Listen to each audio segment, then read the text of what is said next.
السلام علیکم۔ Second year آج ہم کریں گے، ہماری کتاب کا سبق ہے اکبری کی حماقتیں۔ تو جیسا کہ آپ کے سامنے ہے، رائٹر مولوی نذیر احمد نے اس کو لکھا۔ تھوڑا سا میں آپ کو ان کے بارے میں بتاؤں گی۔ مسلمانوں کے 1000 سالہ اقتدار برصغیر میں جو تھا، اس کے بعد 1857 کا ہنگامہ عظیم ہوا۔ اس کے بعد مسلمانوں کے حالات زوال اور پستی کی انتہاؤں کو چھو رہے تھے، اور ایسے میں اشد ضرورت تھی کہ کوئی ان کا ہاتھ تھامے، کوئی ان کو رہنمائی دے، کوئی ان کو آگے لے چلے۔ اس میں اللہ تعالیٰ نے سر سید احمد خان کو منتخب کیا، انتہائی مایوسی میں کہ کوئی پاس نہیں پھٹکتا تھا، کوئی امید نہیں رکھتا تھا کہ یہ کبھی ابھر لیں گے، لیکن سر سید احمد خان کو اللہ نے اسی کے ساتھ کہ وہ مسلمانوں کے ساتھ بہت نیک نیت مخلص تھے، انہوں نے اپنی کوشش تعلیمی لحاظ سے شروع کی، یعنی سب سے پہلے اسکول قائم کیا، علی گڑھ میں، پھر کالج بنا، پھر یونیورسٹی بنا۔ تو تعلیمی کے ساتھ ساتھ ان کی تحریک علی گڑھ اس صدی کی مسلمانوں کی برعظیم کی عظیم ترین اور ہماگیر اثرات رکھنے والی تحریک تھی۔ نہ صرف تعلیمی تو تھی ہی تھی، ادبی، لسانی، معاشی، معاشرتی، سیاسی، ہر لحاظ سے سر سید احمد کی ذات نے اور ان کے ساتھ جو اللہ تعالیٰ نے ان کو ایسے لوگوں کا گروہ دیا جو اپنے اپنے شعبے میں بہت ماہر بھی تھے، مخلص تھے، اور جس قدر وہ مخلص تھے اسی طرح ان کا پوری نسل پر، پوری قوم پر ایسا اثر ہوا کہ آپ دیکھتے ہیں کہ آگے چل کر علی گڑھ کے فارغ التحصیل طلباء نے یا علی گڑھ کے ہی لوگوں نے مسلم لیگ کے ہراول دستے کے طور پر کام کیا، اور ہم دیکھتے ہیں کہ پاکستان ایک نظریاتی مملکت قیام میں آ گئی۔ اچھا، سر سید کے ساتھ جو لوگ مولوی نذیر احمد،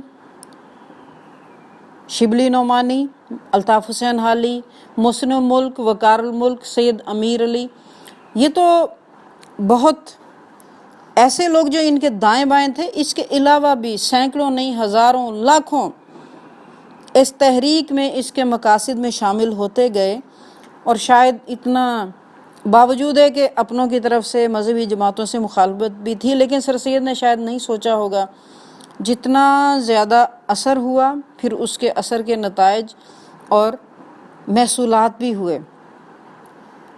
تو اچھا، یہ جو تحریک تھی، یہ جو لوگ جن کا میں نے ابھی نام لیا، انہوں نے ایک ایک شعبہ منتخب کیا، یعنی کوئی نثر لکھ رہا ہے، نظم لکھ رہا ہے، غزل لکھ رہا ہے، سوانح ہے، تاریخ ہے، تنقید ہے، کچھ بھی ہے، ان کا ایک مقصد مشترک تھا کہ مسلمانوں کو ان کے ماضی کا آئینہ دکھا کر، آئینہ اور ترقی دکھا کر ان کو موجودہ پستی پر شرمندہ اور عمل پر مائل کرنا ہے۔ اچھا، یہ سب تو پوری قوم کے لیے تھا۔ اب گھر میں بیٹھی عورتیں، بچیاں، ان کو گائیڈنس کون دے گا؟ ہمارے پچھلے ادارے ختم ہو چکے تھے، عربی، فارسی اور اردو بھی، اور نئی انگریزی کو اختیار کرنے کے لیے مسلمان لڑکوں تک کے لیے آمادہ نہیں تھے، لیکن اب بچیوں کے لیے کیا کرنا ہے؟ ابھی تک یہ کسی نے اس کے بارے میں منصوبہ بندی نہیں کی تھی۔ تو مولوی نذیر احمد کے سامنے جب یہ مسئلہ گھر کی بچیوں کے لحاظ سے آیا، تو انہوں نے چند کتابیں لکھی کہ گھر سے باہر جائے بغیر، کہیں نکلے بغیر، ایسے تو حالات ہی نہیں تھے، اسکول کالج ہمارے ختم ہو چکے اور بھیجتے بھی نہیں تھے، گھر بیٹھے کچھ ایسا ہو کہ بچیوں کی تعلیم و تربیت کا کام بطریق احسن انجام پا جائے۔ اب مولوی نذیر احمد کی بہت ساری کتابیں ہیں، ان کا آغاز اس سے ہوتا ہے، مرات العروس، بنات الناش، اور بھی بہت ساری۔ تو